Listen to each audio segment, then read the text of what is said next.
ప్రధాన సమస్య బస్టాండ్ నుంచి పశువుల దాకా రోడ్డు. అది గత కొన్ని సంవత్సరాలుగా చాలా ఘోరమైన సమస్య. ఒక బస్సు పోతే ఒక బండి రాని సమస్య ఉన్నది.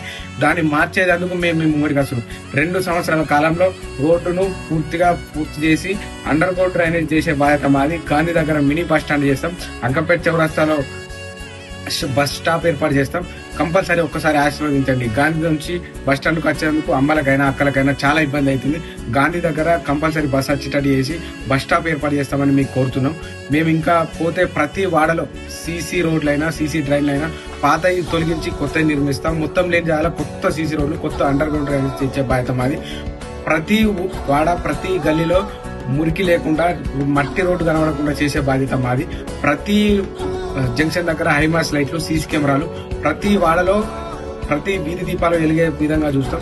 పరిశుభ్రతంగా ప్రతి రోడ్డు రోడ్ అయినా పరిశుభ్రంగా ఉండేందుకు కంపల్సరీ చూస్తాం. మన గ్రామంలో 30 పడకల ఆసుపత్రి ఏర్పాటు చేసి, ఎప్పుడో పాత ఆసుపత్రి ఉంది, 30 పడకల ఆసుపత్రి ఏర్పాటు చేసి కంపల్సరీగా ఇక్కడనే ఎక్స్రేలు, స్కానింగ్లు, అన్ని రకాల వైద్య పరీక్షలు ఏర్పాటు చేసి మన ప్రజలకు అందుబాటులో ఉండడానికి ఇలా ముంగడి తెచ్చేందుకు మేము ముంగడికి వస్తున్నాం.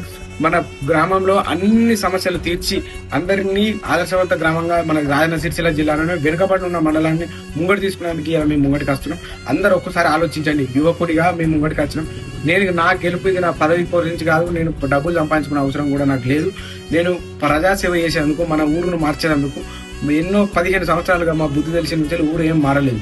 మార్చేందుకు ఇలా యువకుల మందరం కలిసి ఒక అడుగు ముంగడికేసి మేము వస్తున్నాం. ఒక్కసారి మీ ఇంట్లో బిడ్డగా, మీ కొడుకుగా, మీ తమ్ముడిగా ఆశీర్వదించామని కోరుతున్నాం. నేను ఏనాడు ఏ కుటుంబానికి అన్యాయం చేయలేదు. గత 5 సంవత్సరాల నుంచి నేను రాజకీయాలు ఉన్నా. నాకు తోచినంత సాయం హాస్పిటల్ పరంగానైనా, కాలేజీల పరంగానైనా, దేని పరంగానైనా ఆపద ఉందంటే నేను